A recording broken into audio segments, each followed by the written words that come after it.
Hello everyone and welcome back to another video from Crazy Gamer.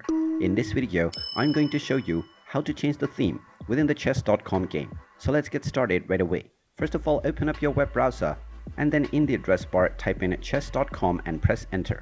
You will now be taken into the official chess.com website.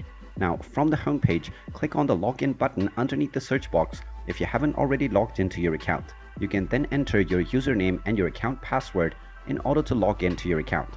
Once you have been logged in, you will be taken to the home page from which, if you wish to change the theme, you can choose between dark and the light theme by simply clicking on the dark or the light UI based on which setting you have at the bottom left corner. If you wish to further change your game theme, click on settings and then click on all settings. Now from this page, click on the themes option and now you will be able to find various different themes that are available for your chess game.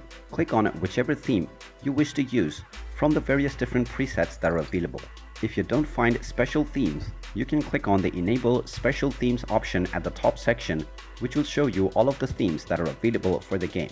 Go ahead and click on whichever theme you wish to use, and your game theme will be applied right away. You can come back to this menu as many times as you want, and then choose your game theme based on your desire. And there you have it. That is how easy it is to change your theme within the chess.com game. If you find this video helpful, make sure you hit that like button and subscribe to our channel if you haven't done so already. Also ring that notification bell to never miss another update from us. Thank you for watching and I will see you again in the next video.